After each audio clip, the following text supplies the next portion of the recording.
This is Jonathan Agger here for Pro Boxing Fans. We're in Manchester today ahead of the M22 promotion show on Sunday night. With me, Marcus Morrison, middleweight. How you doing, Marcus? I'm good, mate. I'm well. Looking forward to it. Now, talk to me about Sunday night. Talk to me about the opponent and what we can expect from you. I fought on Joe's last show a few months back. A great crowd, good day of boxing, and yeah, it was a good day, and I'm looking forward to go again Sunday. Keeps me out, keeps me busy. I've actually had a bit of a struggle with an opponent. I've had a few pull out and whatnot, but we'll get something sorted for Sunday. And as long as I'm kept busy, ticking over, make sure I'm ready for the big fights come sort of in the next few months. Let's talk about your last fight. Quickest way possible to win, first round knockout. What do you make of your performance last time out? Yeah, you probably didn't expect it, but I was slightly disappointed I didn't get a few more rounds to show what I'd been working on in the gym and the new things that we was putting together. But like I said before in the conference, I'm always the type of fighter to what I'll get them out of there, and if I do see the opportunity to do so, I will do. And same this weekend, if I see any signs of weakness or I can get them out of there, they won't last long.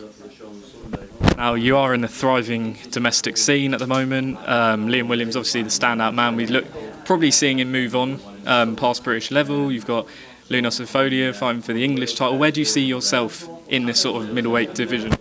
Yeah, Liam Williams looked unbelievable in his last fight. Looked great, and it's not going to be long before Liam moves on. And the title that he's got, he's going to become vacant soon. British title, and I believe I'm up there with these fighters that are contesting for these type of titles. The British, Commonwealth. I'm well in the mix. Coming off bad times, but I've rebuilt. Like Joe said before, I've been over to Rome. Beat their number one kid in his backyard. So I've proved myself that I can come back. I've come back even stronger, and come sort of in the next few months and towards the middle of the year. I definitely want to be in the mix and fighting for big titles, and winning them and then defending them.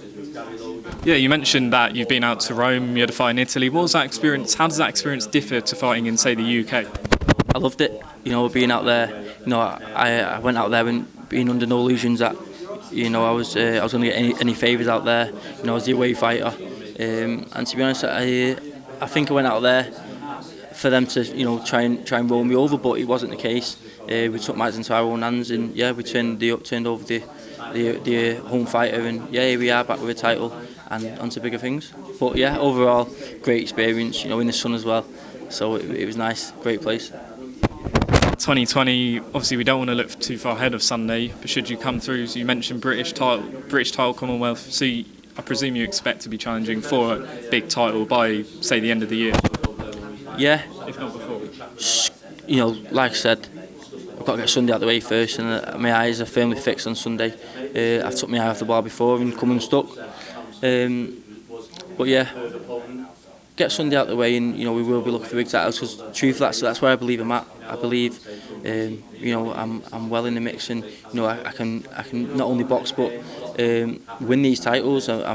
These fights are well in my comfort zone, and given any of these fighters in and around the mix, I'll happily fight. Given a title on the line.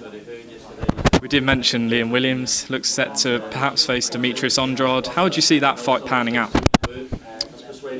Demetrius Andrade, we've seen a lot of him. Great fighter, very skillful. Typical American style, flasher. Liam Williams on the other hand, like I said, in his last fight, he looks very good.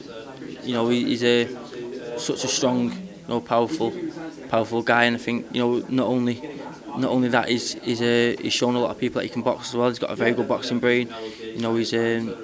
He's gone with Ingle, and I think he's come on leaps and bounds, and Liam Williams I rate highly.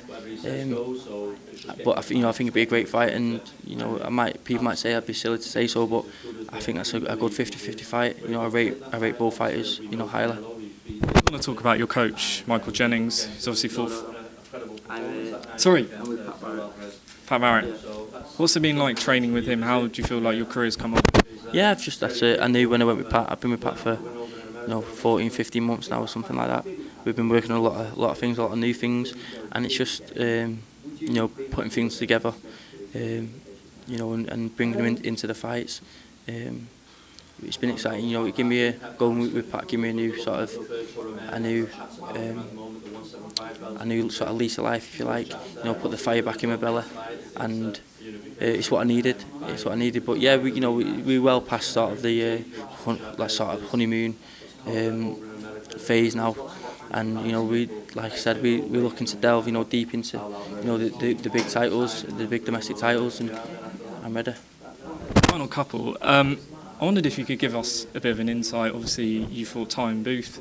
That was one of his last, I believe it was his last fight. We all see him now, what he does sort of on the internet. What was he like to be in the ring with, if you can remember? First of all, he's a clown. He's an absolute clown. Yeah, in the ring, you know, it was over 4 rounds. Coming off the back of a loss. He's an English fighter, so anyone knows about English fighters. They're very sort of unorthodox. And yeah, to be honest, I don't realise a bit of a nightmare over 4 rounds to slow him down and whatnot. But yeah, you know, I'm well past Tyan Booth now, so yeah. One, what keeps you motivated, not just inside the boxing ring, but also outside in terms of getting yourself up for keep training to pursue these titles? I've got a family now. You know, I've got a daughter, so you know, I've not only am I doing it for myself, I'm providing now. And I want a good life for myself and for my family. So you know, I've only got to wake up every morning and see my daughter, and you know, she's my motivation to keep going. And not only that, I set out to win titles as a kid. You know, I've boxed over 20 years now. This hasn't happened overnight. I've not got here, you know, by chance. You know, over 20 years I've boxed for. So it's a childhood dream, you know, and one I'm still looking to fulfil, and I believe I can do so. Brilliant. Well, Marcus, we'll see you on Sunday night. Wish you all the very best of luck, and yeah, be a good show on Sunday. Perfect. Yeah, looking forward to it. Great show. Thank you, Marcus. Cheers.